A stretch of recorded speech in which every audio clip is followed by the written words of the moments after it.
something bad to us, we are going to do things to you that have never been done before. We the people tell the government what to do. It doesn't tell us. We the people are the driver. The government is the car. And we decide where it should go and by what route to do. We the people are free. And I hope we have once again reminded people that man is not free unless government is limited.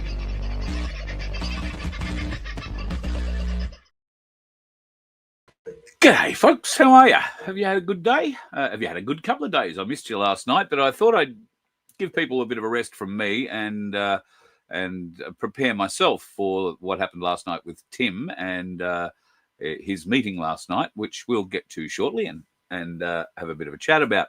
But we'll catch up on the news from yesterday today. A little bit of news if you're not aware.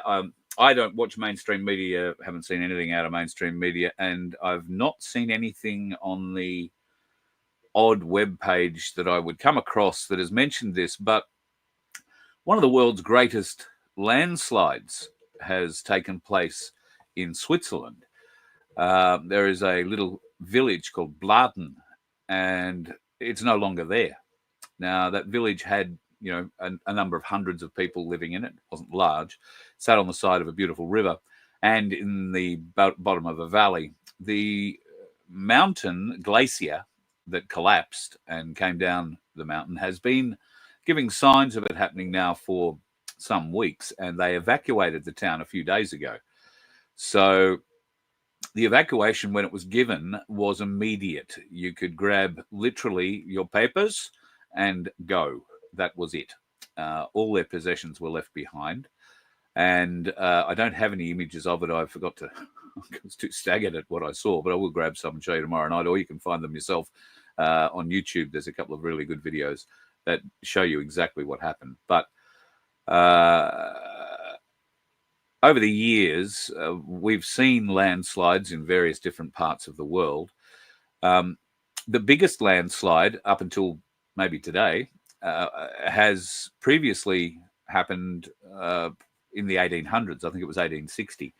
And there was 50 billion cubic meters of soil, rock, and everything else that came tearing down the side of a mountain. This landslide in Switzerland today could, in fact, rival that largest slide of all time. It has traveled a great distance from a great height. The glacier was some thousands, I want to say close to 4,000 feet above the town. There was some mitigation put in place, hoping that the glacier itself wouldn't collapse. It was only just shedding bits and pieces, and that any landslide would be able to be caught by this berm that they built sort of a couple of thousand feet below the glacier. Unfortunately, it just got overwhelmed. There was a slide yesterday that was fairly significant, but it stopped short of the town by some 500 or 600 meters. And in the afternoon time yesterday in Switzerland, the rest of it came down. And when I say the rest of it, I mean a whole mountain essentially has slid down the side of itself. What does this pose? Well, it poses problems, not so much because it killed a lot of people. There is reports of one death, and that would probably be a scientist who was unlucky enough to be standing in the wrong spot, because there were a lot of people, a lot of scientific equipment placed on the mountain and a lot of cameras to observe what was going to happen. So they were going to get it day or night. So very lucky that way. But the river that it has blocked to a massive extent. 2 kilometers long is the blockage of this river. Now, okay, the river gets blocked. What's that mean? Well, it means part of it's going to dam up. And that's going to cause flooding back up the valley. Now, that flooding could be quite severe, given that the whole reason this glacier has come down the side of the mountain with the side of the mountain is from snow and glacier melt. No, they weren't suggesting for one moment that this is climate change. This is a very natural occurrence.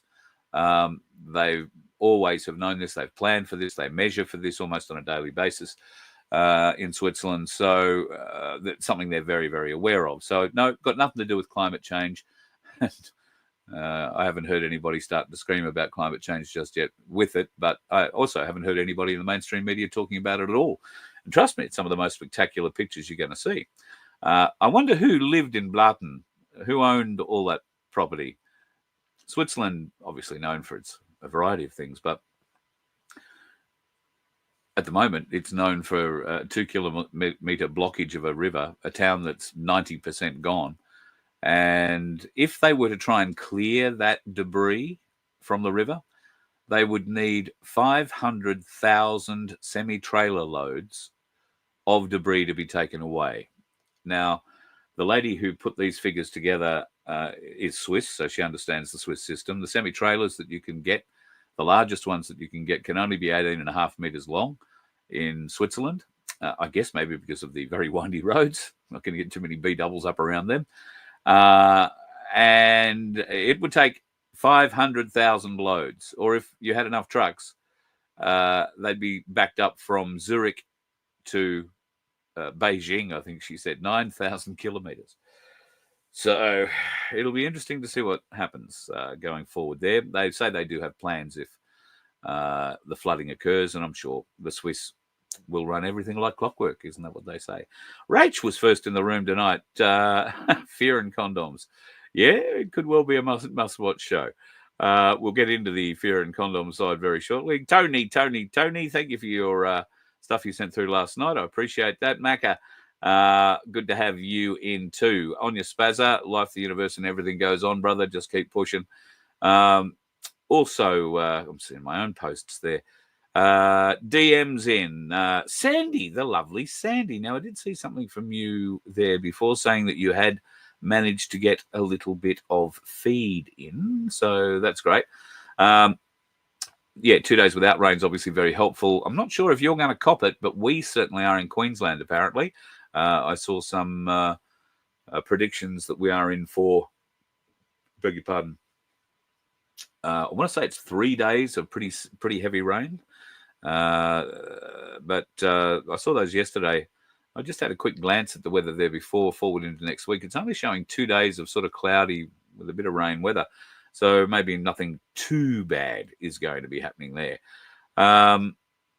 Hello, Maria, the lovely Michelle Bradley Smith. I hope you are well. And I was with you the other night, Michelle. I understand it all gets a bit hard with crypto at times, and the head starts spinning. Mine certainly did and does. I feel it's something we have to get our heads around because eventually, if we live long enough, it's going to happen. And there's no point in not knowing anything about it. It doesn't mean I would go and throw all or any money into it right now. I haven't. There's probably a few reasons for that. The big one being I don't have any money. But even then, if I did, I would really consider about where it went.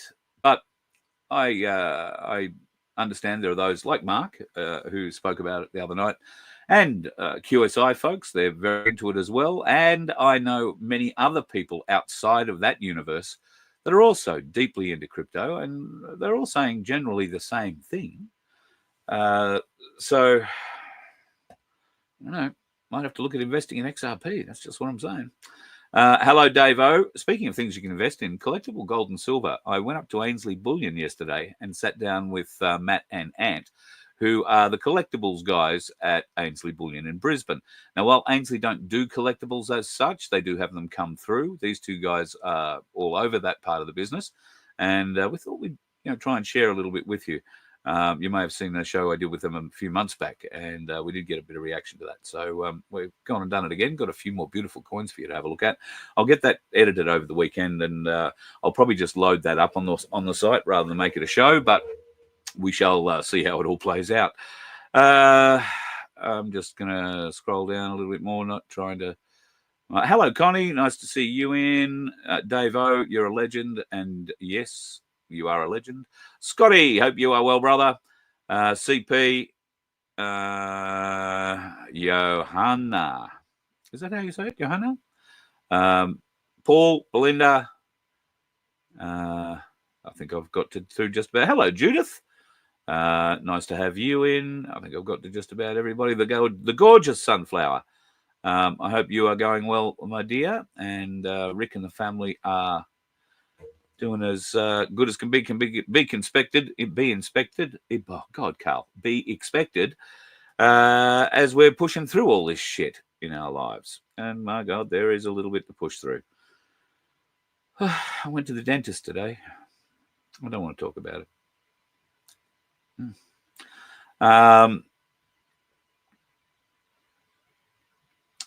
All right, I'll move on. G'day, Ken. Hello, Donna. I think if I've missed you, what the spaz is in. I think Zab's in. I saw him pop in. So, and Stu, right. I think I'm down the bottom end. Right, we finally got there. Hope you've all been well. Last night, with great anticipation, I logged in maybe half an hour early to Tim's Zoom. Now, the topic of Tim's Zoom last night was for him to present his solution, and I thought his presentation was great.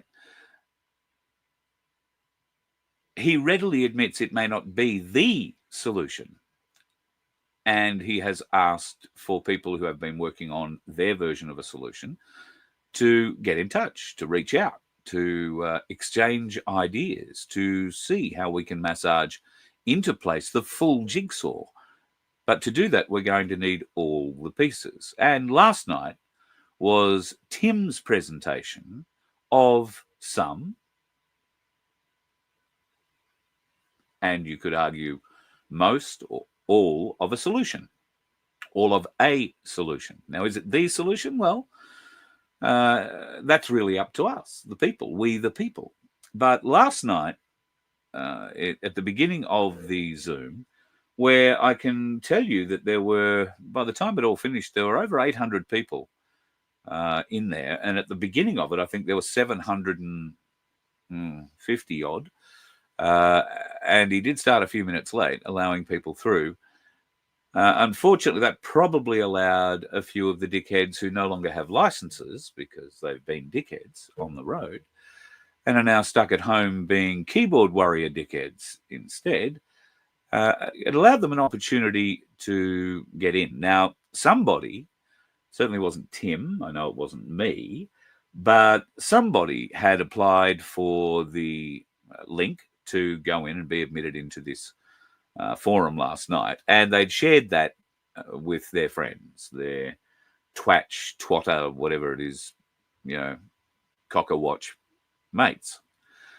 And a couple of them got into the room. They were pretty good initially. They stayed quiet, but once the presentation really started and Tim brought up the whiteboard,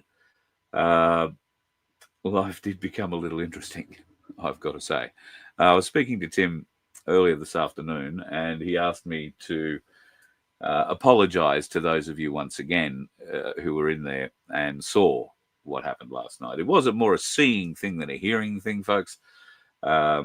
We had a bunch of 3-year-olds, it looked like, who were writing on the whiteboard, using the whiteboard facility to write all over Tim's PowerPoint presentation.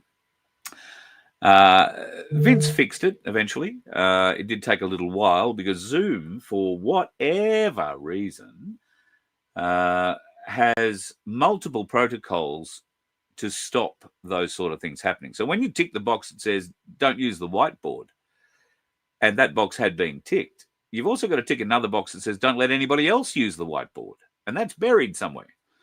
So that one wasn't ticked, and eventually it was ticked, and that all got sorted. The dickheads who were coming back into the rooms after being booted under different names were eventually all found out and discovered. In fact, probably found out in much further ways than you probably realize, folks, because Vince was running the other end of all of that. And, well, let's just say there's a lot of very happy Cheshire cat type smiles going on at the moment. So that's why these dickheads aren't very smart. They are scared, though. Last night they showed their fear, and this is all they can do at the moment. They think that by climbing into a room in front of 750 or 1,000 people, and they can write a few obscenities on a whiteboard, that they're going to derail this movement. Now, that's clearly not going to work. And the only rational person who could possibly consider doing this is someone who is panicking and doesn't have enough intelligence to figure out a better way to stop the movement. Because, trust me, writing a few obscenities on a whiteboard in a presentation is not going to stop any of us at all. The fact is, all of us use our real names. You, the scum, the weak, pizzling, no-hope, fully jabbed-up morons who can barely utter a sentence, let alone write something coherently, are, sadly, on your way out. You're on your way out for a variety of reasons, and I know that will be upsetting to you. But you must understand that we don't care anymore.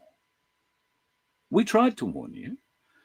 You ridiculed, you laughed, you carried on. And even still, we tried to warn you. I personally have had conversations with the head cooker watcher about this. She's a decent enough girl, but steadfast in her beliefs. And I can't fault that because I am steadfast in mine.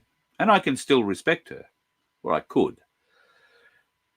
You see, every one of you trolls, well, maybe you are trollops. Every one of you that comes in here, although thankfully we don't get too many of you in here anymore because we've reached an accommodation where you understand, I don't care. We're just going to put you down. There's no point in coming in and writing anything on my whiteboard or anybody else's.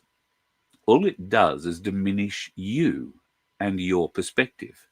All it does is show your fear, your lack of understanding, your lack of critical thinking skills, and potentially a lack of your intelligence. Now, I know Cooker Watch is a smart lady. A lot of the people who follow her, not so much. Just smartasses who like to be anonymous, who hide. Weak, weak, weak. Childish, beyond childish. And so boring. So boring. I should probably bring my microphone down closer. So boring. When you interrupt not just a presentation like Tim's, but anybody who's doing something for the freedom movement, you're not really doing anything. You disrupt nothing. There are a few in the movement who will get angry and carry on, and I guess that's the reaction you look for. And I've been guilty of it. But I couldn't raise that sort of energy for you people anymore. I mean, I'm saddened for you.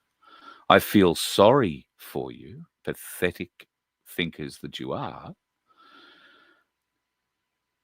But life goes on, at least for the unjabbed. And it must be a horrible thing, a horrible realization to come to, given all the evidence that's now coming to light that we have been talking about for years and is now being proven with regards to the spicy dart and, in fact, the whole spicy cough saga has all been proven in our favour. But none of you will back down. And I guess that's either because you're too proud or you're just too fucking stupid. And if that's the case, well, I think, law of the jungle applies, doesn't it? The weak die. The strong live. The ones that are smart enough not to walk into a trap don't get trapped. But you mob, like sheep to the slaughter. And that's literally what it is. I mean, I'm not saying we're missing it, because one one of the rather interesting things we'll talk about here a little later on is that Big Pharma are the biggest user of aerial delivery systems, spray delivery systems for vaccines in the world. That's what we're being sprayed with, folks, in many cases. Not sure that it's as prevalent here in Australia. Certainly is in the US, certainly is in Europe. But there is a reason that we might be a little less involved in that, and that would be because of our population density. We've only got 26 million people, and we are spread out over a vast land. You got to put an awful lot of liters into that's going to fall on an awful lot of dirt and an awful lot of emptiness before it gets into any one of us. It's more expensive than to target us, down the East Coast, down the West Coast, across the bottom, across the top. But they're also using our weather systems to deliver it as well. So they spray into that, gets blown across and dispersed across the country as you go. But because there is so much of our country that has nothing in it, a lot of this shit will fall on absolutely nothing, meaning it's a great cost for nothing. So that's not the case in America, not the case in Europe, because communities are much closer together and they're much larger populations. So we may have been spared a little bit of that, but that's something, to be aware of. That's where I think this thing's going. But yeah, for those folks who were in Tim's chat last night, then, and if you do have a suggestion, something else to add to what he said last night, maybe you've got an entire different way of approaching this, then I urge you, please reach out to Tim. Tim at ourtrueaustralia.com is the email address, and send one to him. He has been inundated today with support, and he has got support from a range of areas, that some of which are slightly unexpected. There will be another one of these Zooms next Wednesday night where discussions about what comes in this week will take place. What could be added, what could be taken away, what other ways might we find more pieces of this solution puzzle. That may not be open to everybody, quite 1,000 people. That might be limited to just those people that are submitting something to add. This would mean that it might well be a longer presentation, depending on how many of you there are. And you would maybe all get a minute or two just to present whatever that piece of the puzzle is you feel could work, could be used. Now, I think that's how it's going to work. I'm not completely sure, but I do know that he has been inundated. So by the time he goes through all that, that show could potentially run 3 hours. So it would be very interesting to listen, though. Very interesting to partake. And then, of course, once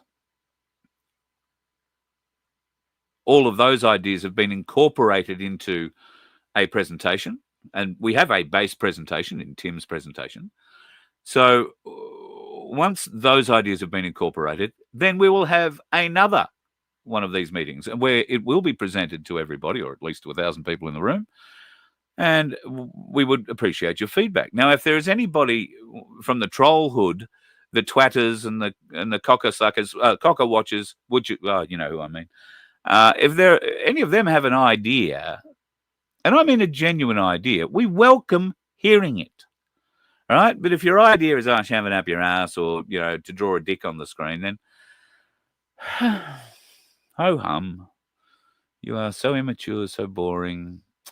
And it's so sad that you are unaware of how dry your penile gland is getting after your jab experience. If you're unaware, that's what it's doing to you. It is drying out your pineal gland. And what will that do to you? Well, it'll keep you just as you are, because you've already proven you're insensitive, unemotional fucks who couldn't give a shit about anybody else but yourself. So you're already there. Now we just hope for the sterilization to take effect. That's why condoms are a necessity, folks, right? Some of you could have saved us from all this shit just by wearing a condom. All right. Let's get into it. It's probably a bit harsh. Sorry. Let's get into it. Have a look at a few other different bits and pieces. Some interesting news out of the Diddy trial today. Barack Obama has been named in the trial. Now, everybody goes, ooh, great. He's been named what? As a sex trafficker, as a user of sex trafficked kids, extortion, rape, all sorts of different things that we've heard about from him. No. His former Diddy, I'm talking about here, a former private secretary or private assistant to him testified that part of Diddy's daily ritual was a drug cocktail. And the first pill that he would take as part of that cocktail every morning was an ecstasy pill in the shape of Obama's head. So I'll be honest, I thought to myself, oh, that seems a bit. So I typed in Obama ecstasy pill head. Obama head ecstasy pill.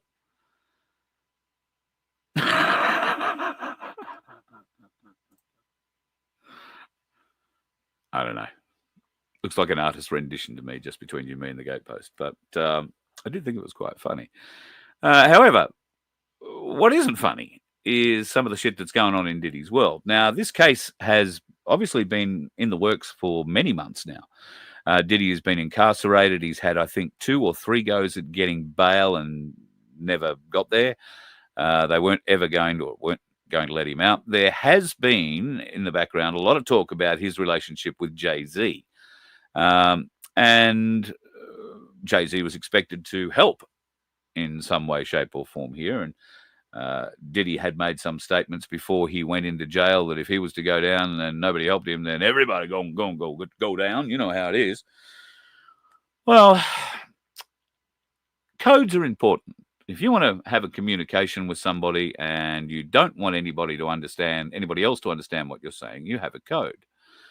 Now, if you don't have a cipher for that code, then all you hear is a conversation, which may or may not make sense, but you won't understand it for what it's really meaning. That's what a code is all about. We're going to test whether or not you have a cipher for a code, because Diddy had a phone conversation with his brother, I think it is, from jail, and he was definitely speaking in a code. Can you figure out what he's saying? None of this nonsense and nothing over the phone. I'm gonna need you to get rid of all the leftover pizza boxes. The what? All the boxes left over from the pizza. All the boxes. Okay. Make sure you recycle the plastic like we talked about. Yeah. Did Jay reach out yet? Nah, Bob. He ghosting. Yeah, watch. What this motherfucker doing? These things sweet. You heard him? Because I'm in here. Jay-Z reach out. You about to get out on bail. No. Hey, yo, check this out. Need you to reach out to the producer. Let these motherfuckers know there's a release date for that new Netflix movie. Alright, Pop. It's fucking crazy right now. You heard him? That's a threat. You know, he's talking about something he got on audio, on the video, right? Yeah. Let him laugh now. We're going to laugh the loudest later. I think that might be the case. Diddy reckons Jay-Z is going to help him before he went into jail. He's been in jail a long time. He's asking there whether Jay has reached out. No, nothing like that. In fact, he's being ghosted by Jay. Well, there's a release date for that new Netflix movie. Does that mean Diddy's going to roll? Could be interesting. Could be very interesting, I would have thought. What would he roll on? Who would he roll on? Well, there's the whole celebrity satanic ritual cult through Hollywood. And, of course, there's the whole music industry. There's no shortage of things he could turn over, people he could turn over, people he could expose. Interesting. I wonder if he could expose this bloke. I would like to acknowledge that we are gathered on the unceded territory of the Algonquin and the Shinabeg people. This land acknowledgement is a recognition of shared history as a nation, while continuing to deepen my own understanding. It is my great hope that in each of your communities and collectively as a country, a path is found toward truth and reconciliation in both word and deed.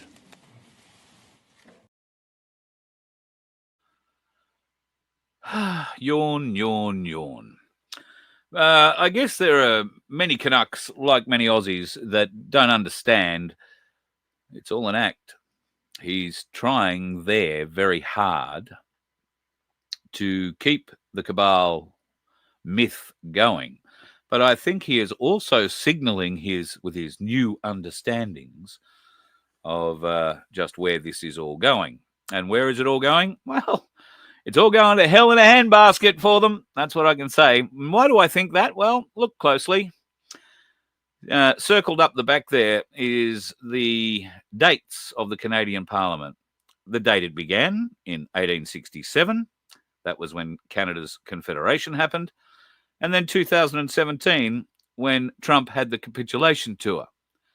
And you might remember that Trudeau Turk going off from about that time like a frog in a sock or a very bad blowfly in a beer bottle. This has been playing out for the longest time, the last 5, 6, 7, 10 years nearly.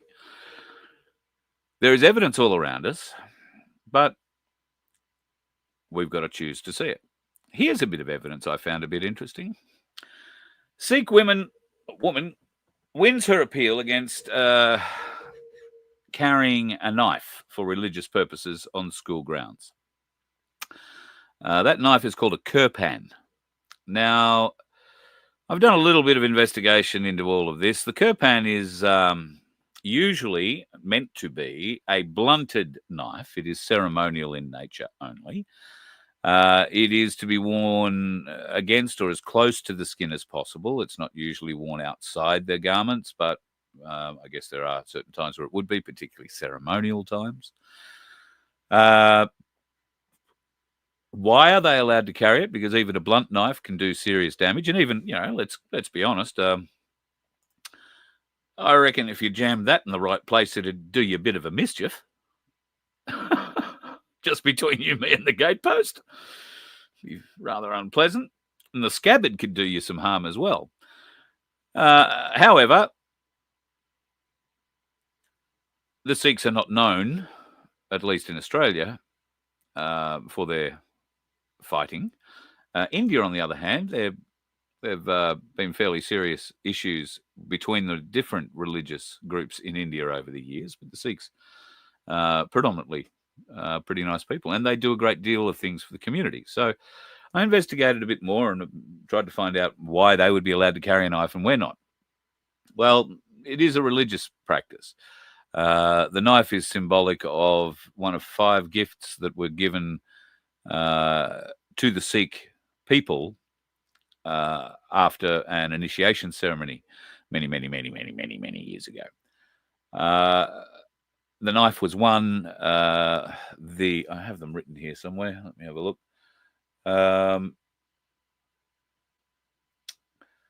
A wooden comb, a turban for the hair, cotton underwear, and a steel bracelet, along with the kirpan, the knife. So these were all given to the Sikh people, and they have to wear them at all times to show fealty to their god. Do they get used offensively? Well, look, if I was a Sikh lady and somebody was trying to rape me and I had it on me, yes, I would probably try and shove that thing somewhere that would discourage the rapist rather rapidly. However, does that pose greater danger? Because if you are not able to use a knife, if you don't know how to use a knife, you are going to have that knife taken off you and have it used on you. So I would argue that carrying it on their person, male or female, places them in greater danger, because if you're not using it as a weapon, then you're going to get the shit kicked out of you. If you pull it out to use it as a weapon, you're probably likely to get the shit kicked out of you and have it used against you in the kicking. What's safer? Leaving it at home, probably. Isn't that how they convinced us to give up our guns? Just saying. Some of the other things that they've convinced us to do.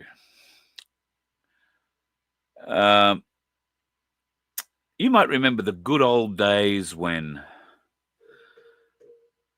hundreds of people would line up, thousands of people would line up in cars, along footpaths, around entertainment centres and temporary medical centres, so that they could get a stick shoved up their snotter to find out whether or not they had a disease that had been manufactured in a lab or not, and looked suspiciously like a severe cold. We at the time, who sat on the fence, or on the other side of the fence, suggested that getting something shoved up your nose to that degree, where it was breaking the blood-brain barrier. Bear in mind, the initial ones, they wanted to put it right up here behind your eye. And some of them, all you first responders, I'm going to call you, all you first responders raced out to do it. And we warned you. We did say they're delivering something into you here, but you didn't want to believe it. Well, here's the patent. This is a patent for a nasal delivery system. It in the notes there, it describes exactly how it works and exactly what it's meant to do.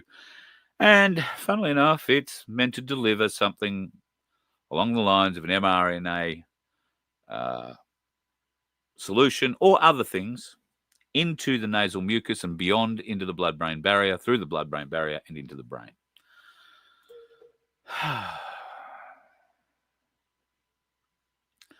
It's not gloating when you have this sort of evidence to show your friends who think you've been a lunatic for years.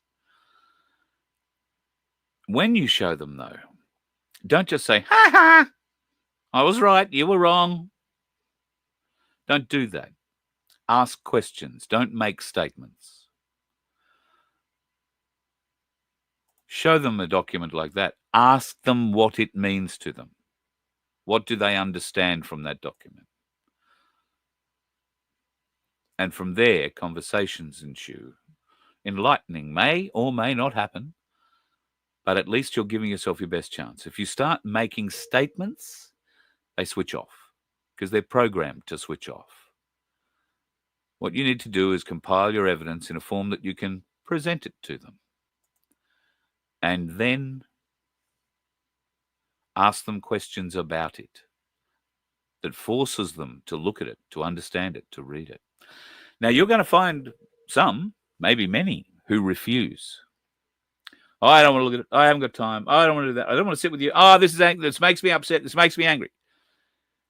Well, that's their natural humanity fighting back and being suppressed by the programming.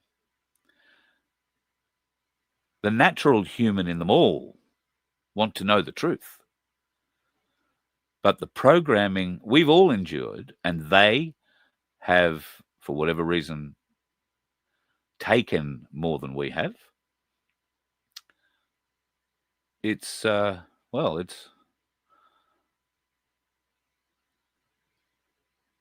hard way to look at it, I guess. But if you can't break through the programming, if you don't have the ability to break through the programming, then a lot of this will be very upsetting. It doesn't mean you shouldn't know it and give yourself the best chance of protecting against it.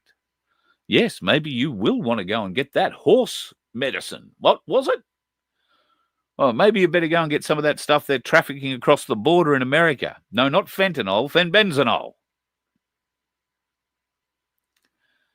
Maybe I better listen to a few of those chats that Barbara O'Neill has online. Little things like that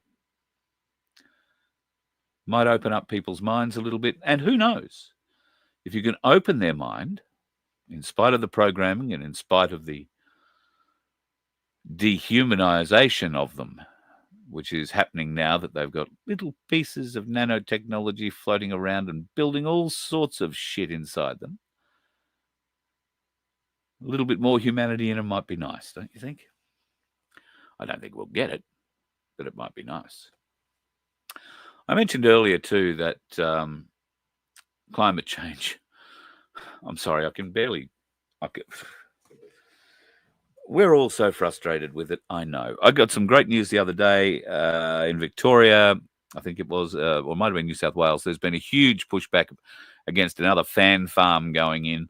That solar farm has now been kicked and will not happen. I've been speaking with the wonderful Tony from the Lake Oberon estate, and now Councillor Alvarez, can I say, from Oberon. They're in the midst of a battle with wind farms at the moment, and he is obviously not terribly supportive of them, as are many, many, many people in the area. However, in speaking to him and other councillors from other areas, I'm finding that there is one thing I keep hearing, regardless of which council it is, and that is that the mayor is always the one with the most support for the project, the one who puts up the most opposition to hearing any opposition about the project, and the one who is ultimately able to sway other councillors, given the power the mayor has, to think more in line with him regarding approval of these monstrosities on our homeland.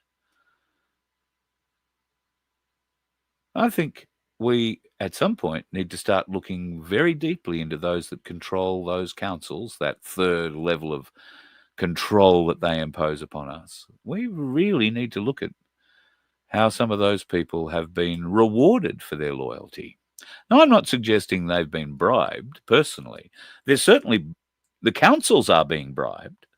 I know of one council that's been offered $5 million to accept the deal up front and $2 million a year after that for the duration of the project.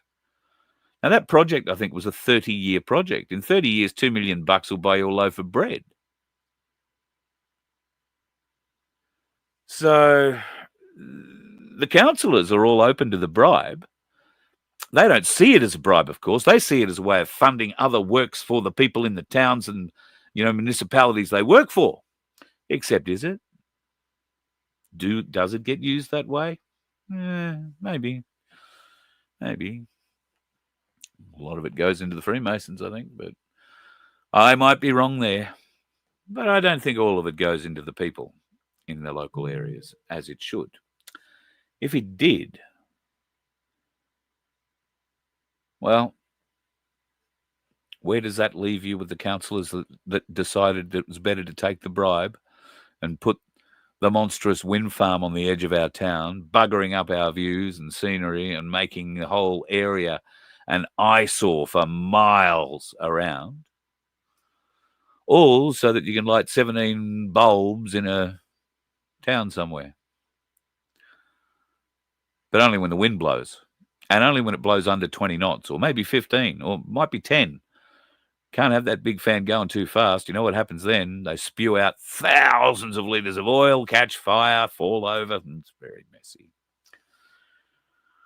I don't think they pay any more to the councils when that happens. Just between you, me, and the gatepost, I think it's part of the deal when they get the original $5 million bribe. I mean, incentive payment. Sign this document here. If one of these things falls over, we'll clean it up when we get around to it.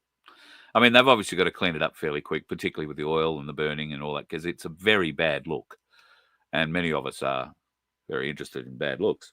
Speaking of bad looks, now, I haven't had a chance to check this myself. I've only seen what might be an AI thing, and that's why I didn't save it. But if anybody is on the south coast of Victoria, around the 12 Apostles, this is an area I sort of grew up around. Port Campbell. I grew up in a little town called Mortlake, which Billboard Battalion was in yesterday, I think. G'day, Wade. Hope you're doing well. I grew up there, but Port Campbell wasn't too far away. And many of you, of course, will have driven the Great Ocean Road, seen the 12 Apostles. I've seen a photo that basically overlooks whatever's left of the 12 Apostles. I think there's 2.5 left. And see an oil rig, a gas rig, offshore. Not all that far offshore, off the Victorian coast. Now, when did that happen? I mean, there's so much shit happening in Victoria. So much shit, including right at Jacinda Allen's desk. Apparently last week, she returned to her office to find a bag of shit, literally a bag of shit on her desk, and a note from the person who left it there, one of us, it turns out, who had some support from a couple of other politicians in the place and was able to access the secure areas of the Victorian administration block where the Premier had her offices to leave her a gift and a note, which was a bag of shit. Thank you for what you're doing for Victoria, Jacinda Allen. Thank you for the theft you are trying to perpetrate with this new emergency services, well, increased emergency services levy. You are thieves of the highest order. The people of Victoria, God help you. God help you. Especially the good people, because you understand what's happening to you. You understand what's happening to your state. Anybody, I think, that lives in particularly inner city Melbourne and, well, probably for a large part, many other parts of Melbourne, are lost to us. They swallowed it all, took it all in. There are very, very good people in Melbourne who didn't. Thank God we've got some real fighters down there. But I fear for you. I fear for you. The things that are happening in your state, you are going to be the very first communist or socialist state of Australia. And you're going to be that very, very soon. Get out. Get out while you can. Go back to the 80s when the exodus happened out of Victoria and everybody moved to bloody Queensland. And I was one of them. The John Cain era, where the potholes were bigger than the semi-trailers driving along the roads that had the potholes in them. It was unbelievably bad. The corruption, awful. And it wasn't until Jeff Kennett got in and spent 3 years cleaning the place up that I even went back to Victoria for a holiday. Absolutely shitful place. And I feel so sorry for you folks who are living there and being subjected to the crap that they are just twisting that. They're twisting that thumb bolt just that little bit tighter every time, aren't they? How long are you going to put up with it? What solution is there? Do you have one? Let Tim know. Let's catch up next Wednesday night. That'd be bloody great. Always keen on hearing other people's solutions. I'm not saying everybody has the right solution. Anybody has a full solution. But I do believe somewhere out there amongst us, we do have all the pieces for a solution. And the end piece, I feel, and we're probably close to getting that, I hope, well, we're not close to getting control of it, but we are close, I think, to increase the mass of it. That last piece of the jigsaw is public awareness. And if you were part of Tim's presentation last night, you would understand that that is quite a large portion of what would happen next. A very large public awareness program, a program that would cost a significant amount of money to run based on what I saw him present last night and what we've spoken about. But he's done a budget for it, and there are many people in this movement with money who could help. So we're not reaching out for donations for anything like that just yet. We've got to get to a point where we have something to try and educate the people about. It's a little way off, but be prepared. At some point, we are going to need to fund this because a very, very key piece, I would say almost a keystone piece of the puzzle, is having public awareness. And that may even include, as detestable as this may sound to you and me, some of those dickheads on the road and the computer warriors that hide off the road when their dickheadedness leaves them without a license. You let one ant stand up to us, then they all might stand up. Those puny little ants outnumber us 100 to 1. And if they ever figure that out, there goes our way of life. It's not about food. It's about keeping those ants in line. That's why we're going back. Does anybody else want to stay? Let's rock!